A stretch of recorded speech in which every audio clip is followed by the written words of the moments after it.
बिस्मिल्लाहिर्रहमानिर्रहीम। अस्सलाम वालेकुम। दावत-ए-नूर में कहती हूँ आपको एक बार फिर से खुशामदीद। मेरी अक्सर बहनें मुझसे कमेंट पे पूछती है कि हम किस तरह से अपनी एग की क्वालिटी को बेहतर बना सकते हैं। मतलब उनका पूछने का सवाल ये होता है, क्या एग की क्वालिटी को, उसके साइज़ को बेहतर बनाया जा सकता है। अगर खुदा न खास्ता किसी की भी एग की क्वालिटी थोड़ी बहुत सही नहीं, एग का साइज़ सही नहीं है, तो क्या इसे बेहतर किया जा सकता है? तो जी हाँ, ऐसी बहुत सारी चीज़ें हैं जिनके ऊपर अमल करके हम अपनी एग की ना सिर्फ क्वालिटी को बेहतर कर सकते हैं, बस कि उसकी लाइफ स्पेन को अच्छा कर सकते हैं। मुझसे अक्सर लोग पूछते हैं कि हम कैसे अपनी एग क्वालिटी को इम्प्रूव करें, तो आज हम डिस्कस करेंगे ऐसी 7 चीज़ें कौन सी है जिससे आप करें तो आपकी एग की क्वालिटी बेहतर हो, प्रेगनेंसी बेहतर हो। क्योंकि अल्टीमेटली हमें क्या चाहिए, एक एग जो कि अच्छा हो, एक स्पर्म जो कि बेहतरीन हो और एक अच्छा एम्ब्रियो यानी बच्चा बन सके, दोनों के मिलाप से। प्रेगनेंसी का होने में सबसे बड़ा एग का रोल है।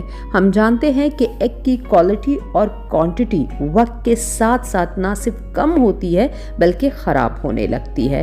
तो आप ऐसा ज़रूर कुछ कर सकते हैं, आप अपनी एग की क्वालिटी को बेटर कर सकते हैं। तो सुनते रहिएगा, क्योंकि एंड में मैं आपको एक बहुत ही ज़बरदस्त किस्म की बोनस टिप इसके साथ देने जा रही हूँ, जो कि इस पूरे वीडियो को 4 चांद लगा दीजिए। अच्छा, नंबर 1 पॉइंट पर एग की क्वालिटी ख़राब होती है किस वजह से? वो होती है हार्मोनल डिसबैलेंस की वजह से, जैसे कि पीसीओडी हो गया, थायराइड का प्रॉब्लम हो गया। अच्छा, पीसीओडी में क्या होता है कि हार्मोन्स बिगड़ जाते हैं, इंसुलिन की सेंसिटिविटी जो होती है वो ख़राब हो जाती है, थायराइड के जो अंदर इसके हार्मोन होते हैं उनमें ख़राबी आ जाती है।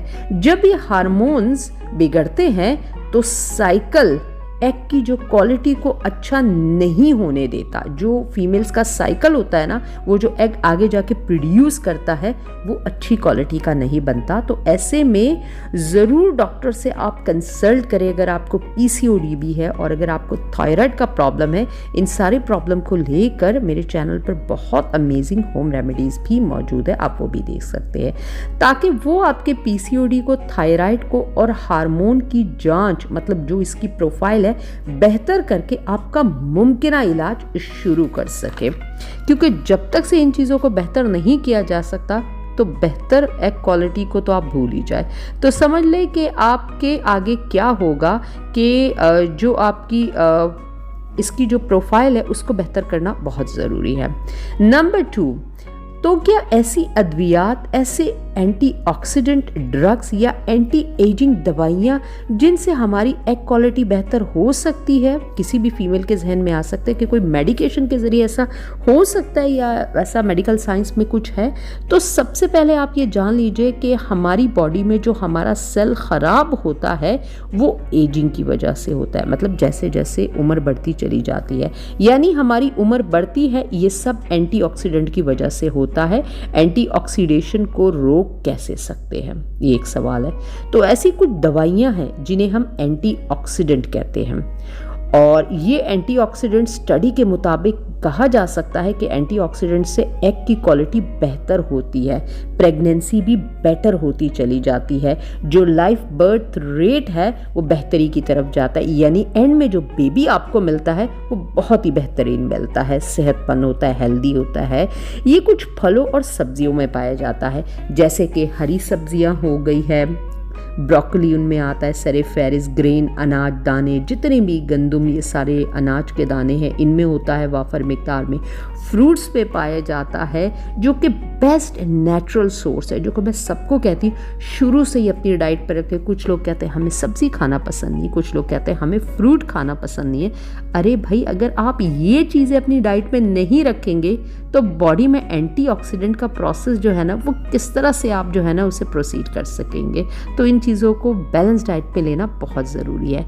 यकीन जानिए कि एंटीऑक्सीडेंट के बड़े सोर्सेज में जो चीज़ आती है वो विटामिन सी है, विटामिन ई है, फोलेट है, बीटा कैरोटीन है, आपके लीमू, माल्टे, संतरे, टमाटर, तमाम तर जितने भी रंगीन कलरफुल फ्रूट्स हैं और वेजिटेबल्स हैं, ये उनमें वाफिर मिकदार में पाया जाता है।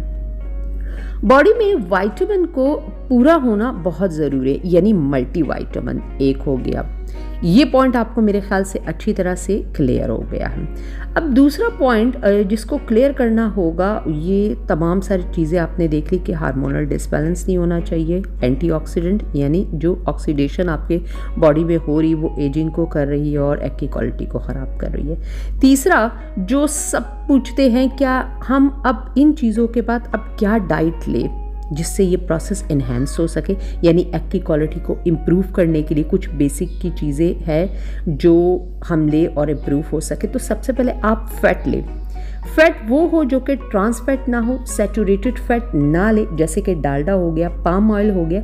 ये सारी चीज़ें आपकी एग की क्वालिटी को ख़राब करती है। दूसरा ये कि आपके कार्बोहाइड्रेट जिनको आप ले रही है वो भी ख़राब ना हो, यानी आपने सफ़ेद रंग की चीज़ें ना ले, बेकरी का सामान, ये तमाम तर मैं डिटेल में जो मेरी पीसीओ को लेकर प्रॉब्लम को लेकर जो वीडियो डिटेल में समझाया आपको, बेकरी का जितना भी सामान है, मैदे से बनी हुई जितनी चीज़ें हैं, बेकरी की तमाम तर चीज़ें मैदे से बनती है। ये सोर्स ऑफ कार्बोहाइड्रेट आपने नहीं लेना है। नॉन रिफाइंड चीज़ें आप ले। वजह यह है कि जो हमारा इंसुलिन होता है वो ओवेरियन हार्मोन के ऊपर अफेक्ट डालता है। इनमें एक सिमिलैरिटी होती है इन दोनों में। अगर आपका इंसुलिन बढ़ा हुआ होता है यानी सेंसिटिविटी ख़राब हो जाती है, तो इस वक्त ओवेरियन हार्मोन बिगड़ जाते हैं। दोनों में देख लीजिए डायरेक्ट कांटेक्ट है। और इस तरह से जब जब एक मैदा और मीठी चीज़ें आप खाएंगे तो इंसुलिन बिगड़ेगा और डायरेक्टली ओवेरियन हार्मोन आपके बिगड़ेंगे। ओवेरियन हार्मोन का मतलब ये है कि जो कि ओवा बनाते, जो कि एग बनाते हैं। मेरे ख्याल से आपको अब समझ आ गया होगा। तो फिर ये सवाल उठता है कि हम ऐसा क्या खाएं? तो आप वो सब चीज़ें खाएं जिनमें हाई फाइबर हो। फाइबर फ्रूट्स में होता है, वेजिटेबल्स में होता है, ग्रेन में होता है। हम लोग तमाम तर फ्रूट्स और वेजिटेबल की जो छिलके हटा के उनको खा रहे होते हैं ना, यूँ समझिए कि ज़्यादातर फाइबर तो आपने उसी वक्त ज़ाया कर दिया है। उनके छिलकों समेत उनको खाया करें जिनके छिलके ईडेबल हैं। स्टडी के मुताबिक ये बात कही जा सकती है कि करीब करीब एक अच्छा अंडा बनने के लिए 25 ग्राम फाइबर एक औरत को लेना ज़रूरी है और मर्दों के लिए बेटर स्पर्म्स के लिए 31 से 32 ग्राम फाइबर लेना बेस्ट रहता है। अच्छा, फाइबर तो ले लिया, अब प्रोटीन का क्या करें? जितना आप प्रोटीन का सोचते हैं कि हम क्या, तो इतने अच्छा आप जो बेस्ट सोर्स आपका हो सकता है वो वेजिटेबल सोर्स का है। मतलब प्रोटीन आपको मीट से भी मिलता है जो कि गोश्त के ज़रिए, लेकिन बेस्ट सोर्स जो प्रोटीन का माना जाता है वो आपका वेजिटेबल सोर्स माना जाता है, वेजिटेरियन, जिनमें दाने, अनाज, सोयाबीन ये बेस्ट सोर्स है बनिस्बत मीट वगैरह के जो लाल गोश्त है। आम ज़बान में हम कह सकते हैं कि जितनी भी सफ़ेद चीज़ें हैं, मतलब चीनी हो गया, मैदा हो गया, चावल हो गया, नमक हो गया, इन सब चीज़ों का इंटेक आपने कम कर देना है। एग की क्वालिटी खुद ब खुद बेहतर होती चली जाएगी। सही है, मेरे ख्याल से आपको पॉइंट अच्छी तरह से क्लियर हो गया। अब 5th पॉइंट के ऊपर हम आते हैं जो कि ड्रास्टिक चेंज आप में क्रिएट करेगा, वो है एक्सरसाइज करना। एक्सरसाइज कोई भी चीज़ मेडिकेशन में, ख़ास तौर पे पीसीओडी या जिन फीमेल्स को प्रेगनेंसी नहीं हो रही, मिरेकल इफेक्ट है इसके। इसमें आपकी रनिंग आ सकता है, इसमें आपका वॉक आ सकता है, हल्की फुल्की वेट लिफ्टिंग बेस्ट है इसके अंदर। अगर आपका वज़न ज़्यादा है, पीसीओडी है, तो एक्सरसाइज एक जादू का किरदार अदा करता है। 6 पॉइंट जो कि मैं आपसे डिस्कस करूंगी कि हमें क्या नहीं लेना, ये तो वो सारी चीज़ें आपको बता दी जो आपने करनी है। आपने अल्कोहल का यूज़, जो कि अल्हम्दुलिल्लाह हमारे मुल्क में तो इतना नहीं है, लेकिन फिर भी ओवरऑल वीडियो देखी जाती है पूरी दुनिया में, तो क्या अल्कोहल का नहीं करना है। कॉफ़ी का यूज़ नहीं करना, कम कर दे जितना आपसे हो सकता है। एग की क्वालिटी को डाउन करती है ये चीज़ें। अल्कोहल, स्मोकिंग, टोबैको और कॉफ़ी पीने से इसका इस्तेमाल कम से कम कर दे, एग की क्वालिटी इम्प्रूव होती चली जाएगी आपकी। अच्छा, सबसे बड़ा पैरामीटर जो कि एग की क्वालिटी के लिए होता है वो है एग जैसे जैसे हमारी एज बढ़ती चली जाती है ना, तो जो एग बनते हैं ना, इनकी एग की क्वालिटी जो है ना वो आहिस्ता आहिस्ता वो नहीं रहती जो पहले होती है। मतलब जितना यंग एज में आप अपने बेबी को प्लान करेंगे आपके लिए उतना बेटर है। जितना एज होती चली जाएगी आपके लिए कॉम्प्लिकेशन बढ़ती चली जाएगी। मैं फीमेल्स की बात कर रही हूँ। अच्छे एग के लिए आप जितना यंग होंगे ना आपके लिए बेस्ट है, आपको इतनी कम स्ट्रगल करनी पड़ेगी और जितना जल्दी हो सके अपनी प्रेगनेंसी आप प्लान कर ले, बेस्ट रहता है ये। एजिंग एक ऐसी चीज़ है जो कि ना सिर्फ एग में एजिंग करती है बल्कि इसके अंदर मौजूद डीएनए को भी डाउन करती है। सही है, आपको समझ आ गया होगा। अब 7 पॉइंट आपका है हेल्दी वेट मेंटेन करना।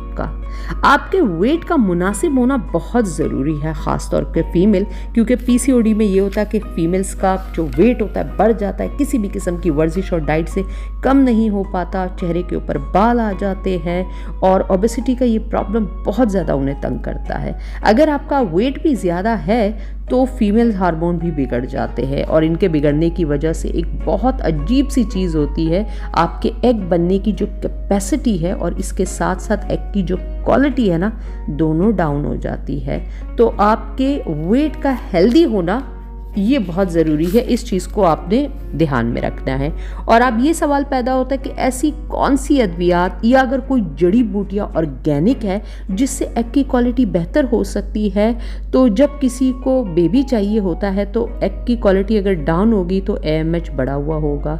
हर इंसान मतलब सोचता है कि अब ऐसा क्या करूं, ये चीज़ें जैसा कि DHA है, एग की क्वालिटी बेहतर हो सकती है इनसे।